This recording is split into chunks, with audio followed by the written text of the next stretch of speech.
क्या कोई लड़की अपनी शादी से सिर्फ कुछ दिन पहले अपने मंगेतर की मौत का प्लान बना सकती है?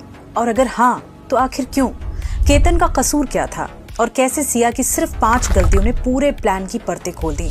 इस कहानी का हर मोड़ किसी क्राइम थ्रिलर से कम नहीं लग रहा। पहली गलती, घबराहट ने खोल दिए राज।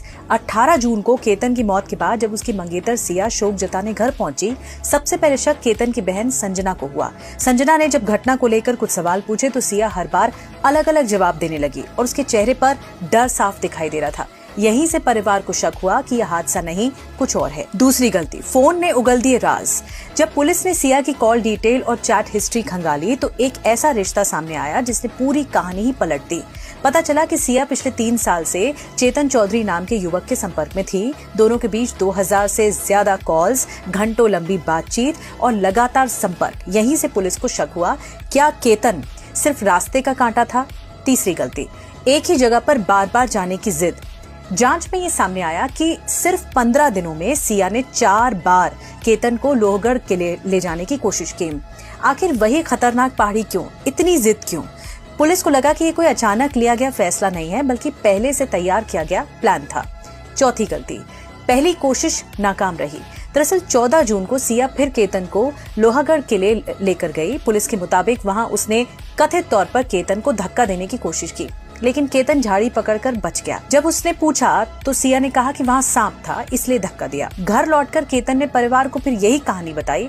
उसे अंदाजा भी नहीं था कि जिसे वो अपनी जान बचाने वाली समझ रहा था, वही उसकी जान लेने की कोशिश कर रही है। पांचवी गलती, सीसीटीवी ने खोल दिए सारे राज। घटना वाले दिन सिया का कथित बॉयफ्रेंड चेतन डिजिटल सबूत छिपाने की कोशिश करता है। फोन बंद, लोकेशन से बचने के लिए मोबाइल दुकान पर छोड़ दिया जाता है, लेकिन एक सीसीटीवी कैमरे ने पूरा खेल ही बिगाड़ दिया। 33 डिग्री की गर्मी में चेतन हुडी पहनकर कैमरे में कैद हो गया। यहीं से पुलिस का शक यकीन में बदल गया। ये पूरी टाइमलाइन एक सस्पेंस की तरह सामने आई, जो 31 मई से सामने आई।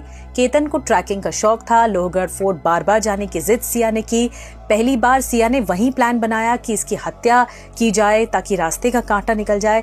लेकिन अल्टीमेटली ये पूरी कहानी हमें बताती है कि समाज का एक ऐसा डार्क साइड है जो ये बताता है कि लड़की अपनी मर्जी के मुताबिक कुछ बोल नहीं सकती, और जब बोल नहीं सकती तो उसे लगता है कि जो उसके रास्ते का कांटा है, या उससे जब उसके बॉयफ्रेंड से मिलना है और उसको कट ऑफ करना है अपने मंगेतर को, तो एक मारने भर का ही सीधा रास्ता बचता है। पुलिस का दावा है कि पूरी वारदात पहले से रची गई साजिश थी। हालांकि मामले की जांच चल रही है। अंतिम सच तो अदालत में ही सबके सामने आएगा, सबूतों के साथ आएगा, न्यायिक प्रक्रिया चलेगी।